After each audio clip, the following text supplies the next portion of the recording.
Hi guys! Samahan niyo ako magluto for today's video. Ayan, magigisa na pala ako guys ng bawang, sibuyas,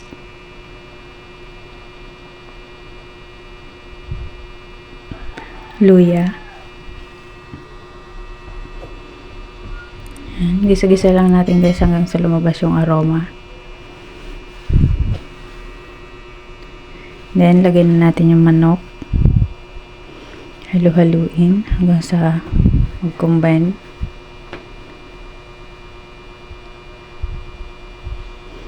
Lagyan ng paminta.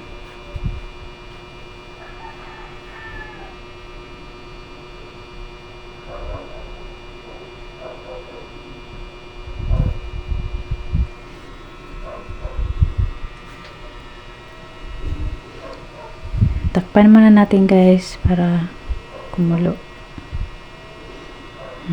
Tsaka lagyan natin ng toyo.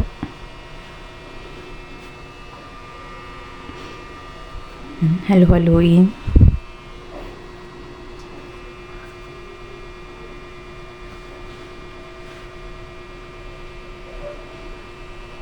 Lagyan ng MSG. Pampalasa natin guys.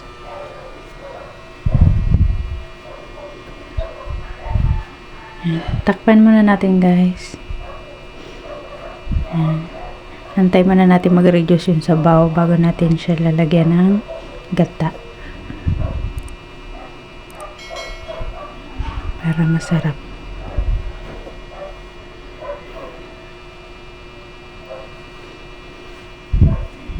Medyo malambot naman na siya guys. Kasi yung manok saglit lang naman lutuin to eh. Ayan.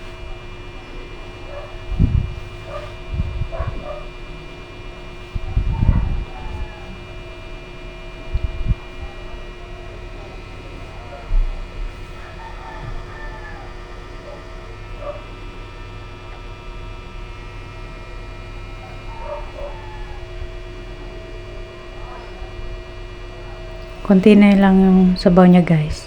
Pwede na natin siyang lagyan ng gata. So yung gata ko guys, isang pack lang yan. Coco Mama ginamit ko. Halo-haloin.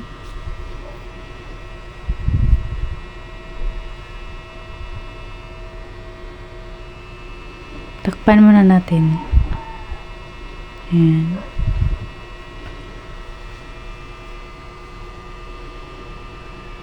Saglit na lang natin to guys lutuin, mga 5 to 10 minutes pwede na to.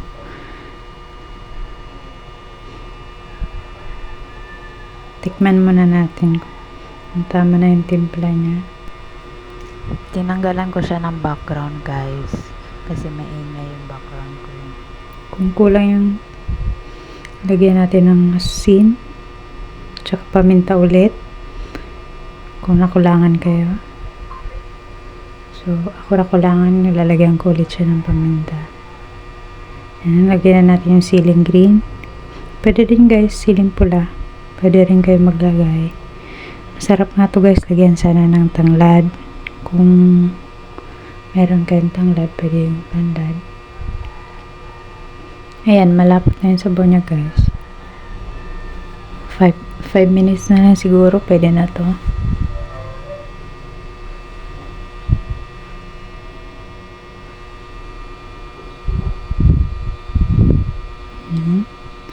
Dapat na yung sabaw niya guys.